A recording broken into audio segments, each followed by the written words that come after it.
안녕하십니까. 오늘 또 다한다의 종합사회 강서광수입니다. 오늘은 7단은 개인과 사회생활의 두 번째 시간으로 사회적 지위와 역할에 대해서 공부해 볼 수 있도록 하겠습니다.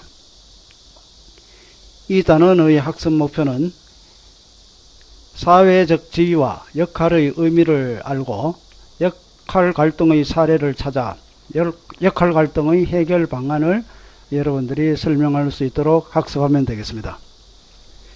먼저 사회적 지위의 의미에 대해서 알아보도록 하겠습니다. 사회적 지위란 사회관계 속에서 개인이 차지하고 있는 위치를 말합니다. 사회적 지위에는 여러 가지 종류가 있습니다. 그 종류를 알아보도록 하겠습니다. 사회적 지위에는 귀속적 지위와 성취적 지위로 나뉩니다. 귀속적 지위라고 하는 것은 개인의 의지나 노력과 관계없이 선천적으로 주어지는 지위를 우리는 귀속적 지위라고 합니다. 반면 성취적 지위는 개인의 의지나 노력에 의해서 후천적으로 성취되어지는 얻어지는 지위를 성취적 지위 또는 업적 지위라고 합니다. 선천적으로 주어지는 귀속적 지위에는 남자, 여자 또는 장남, 그 다음에 청소년 이런 경우는 자기 의지, 노력 관계없이 저절로 우리가 얻어지는 지위라서 귀속적 지위에 해당되고, 옛날 과거에 신분제도 하에서 신분도 타고나면은 신분이 주어집니다. 그래서 귀속적 지위에 해당한다고 볼 수 있고, 성취적 지위는 후천적으로 노력에 의해서 얻는 지위니까 학교의 학생회장이라든지 그 다음에 국회의원, 그 다음에 결혼을 통해서 어머니가 되고 또 아버지가 되죠. 그리고 각종 그 선생님을 위시한 직업들, 이런 지위는 후천적으로 개인의 노력에 의해서 얻어지는 성취적 지위라고 할 수 있습니다. 다음은 사회적 지위의 특징에 대해서 알아보도록 하겠습니다. 한 개인은 살아가면서 한 가지 지위만 가지는 것이 아니고 여러 가지 지위를 동시에 가지고 살아가게 되겠죠. 예를 들면은 한 학생이 가정에서는 아들로서의 지위를 가지고 있고 학교에서는 학생으로서의 지위 또는 동호회 회원이나 회장으로서의 지위이고, 그리고 또 누구의 친구라는 지위를 동시에 가지게 되겠죠. 일반적으로 과거 전통사회에서는 지위 중에서 귀속적 지위가 중요했지만은 현대사회에서는 성취적 지위가 더 중요하게 자리 잡고 있습니다. 자, 사회적 지위에 대해서 알아봤습니다. 자, 다음은 사회적 지위의 사례에 대해서 한번 살펴보도록 하겠습니다. 예를 들어서 민경이라는 학생의 하루 생활을 들여다보겠습니다. 민경이는 가정에서 아침에 부모님과 동생과 함께 식사를 하였습니다. 그리고 식사 후에 학교에 등교하여 공부를 하고 있으며, 그리고 학교 생활을 마치고 방과 후에 학급 회장으로서 학습 회의에 참석을 하고 있습니다. 그리고 하교 후에 댄스 동아리 공연 연습을 하였습니다. 오늘 민경이의 하루의 일과였습니다. 자, 여기에서 민경이의 각 그 지위를 한번 찾아보도록 하겠습니다. 먼저 부모님, 동생과 함께 식사를 하였을 경우에는 민경이는 가정에선 딸로서의 지위를 갖고 있고, 학교에서 학생으로서의 지위, 그 다음 또 학급 회장으로서의 지위, 동아리 회원으로서의 지위, 민경이는 여러 가지 지위를 가지고 있습니다. 자, 이거를 지위의 종류별로 나누어 보겠습니다. 딸로서의 지위는 귀속적 지위였죠. 학생은 성취적 지위, 학급 회장 성취적 지위, 동아리 회원 성취적 지위에 해당이 됩니다. 자, 사회적 지위를 사례를 가지고 학습해 보았습니다. 자, 다음은 사회적 역할과 역할 갈등에 대해서 학습해 보도록 하겠습니다. 자, 사회적 역할이란 것이 무엇이냐 하면은 우리는 사회적 지위에 따라서 그 지위에서 마땅히 해야 하는 일이 주어지겠죠. 이거를 우리는 사회적 역할이라고 합니다. 이 사회적 역할의 특징을 보면은 역할이 같다 하더라도 수행하는 방식과 결과는 사람마다 다르다는 겁니다. 같은 실장이라도 A 반 실장과 B 반 실장은 같은 사회적 지위와 역할이 있더라도 역할을 수행하는 방법은 그 사람의 능력이나 그 사람의 어떤 사고 가치관, 사고방식에 의해서 결과는 사람마다 다르게 나타날 수 있습니다.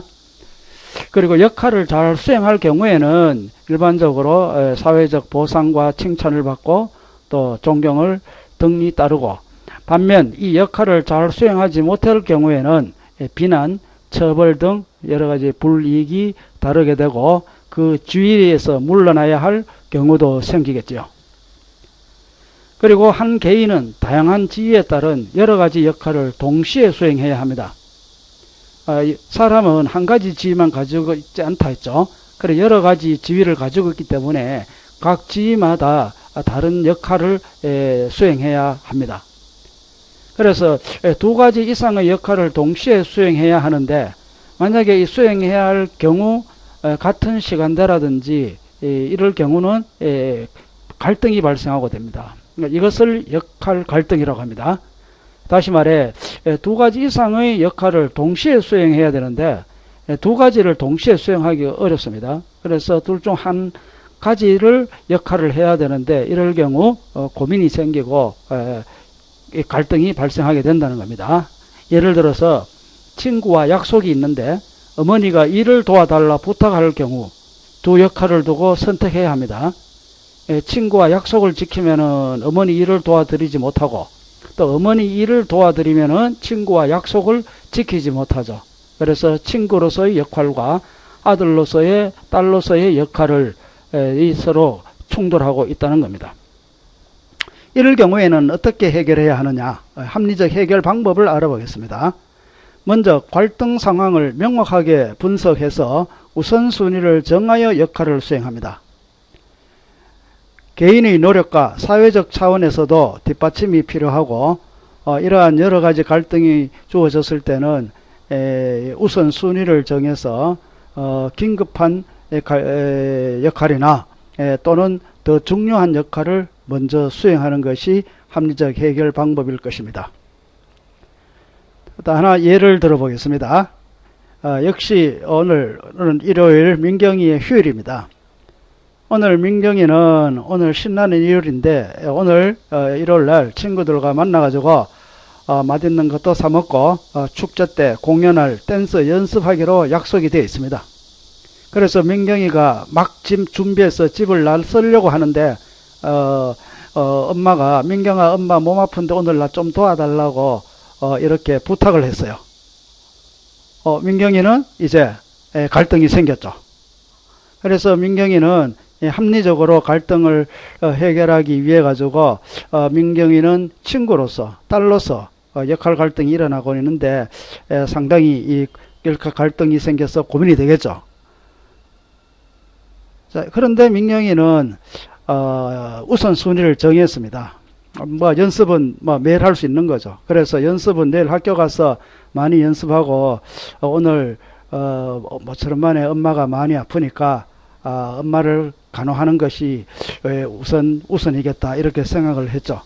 그래서 민경이는 친구에게 전화를 해서 양해를 구하고 딸로서 역할을 택해서 하루를 휴일을 보내고 있습니다.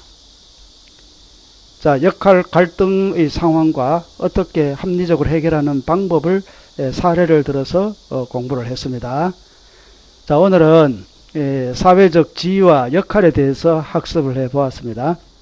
형성평가를 통해서 정리 한번 해보도록 하겠습니다.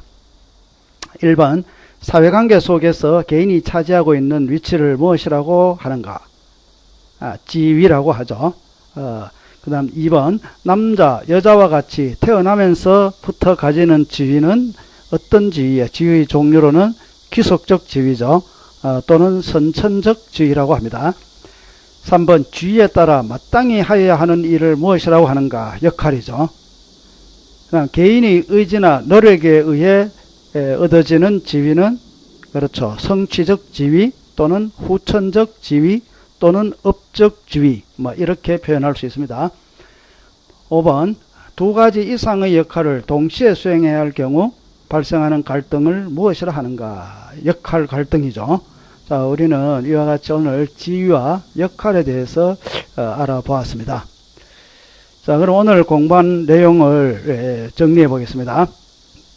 오늘은 사회적 지위의 역할을 배웠고, 사회적 지위의 의미와 사회적 역할의 의미를 우리는 배웠습니다. 그리고 한 개인은 여러 가지 지위를 동시에 가지고 살아갑니다.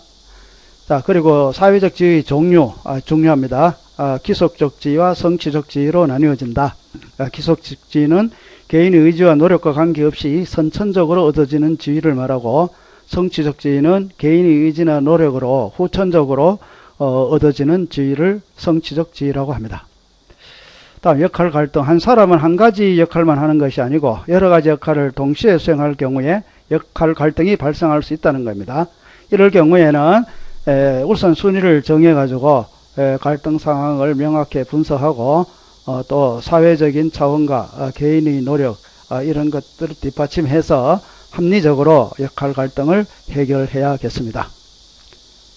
자, 이상으로 오늘 수업을 마치고 다음 시간에는 사회 집단에 대해서 학습해 보도록 하겠습니다. 여러분, 욕심을 많이 내면 적절한 욕심은 개인의 발전에 도움이 되지만은 너무 많은 욕심을 내면은 화를 부릅니다. 그리고 양보는 내가 손해 보는 듯 하지만은 결국은 나의 복을 부른다는 겁니다. 그래서 욕심은 화를 부르고 양보는 복을 부른다. 이 말도 명심하고 여러분 살아가는데 도움이 되었으면 좋겠습니다. 이상으로 수업을 마치겠습니다.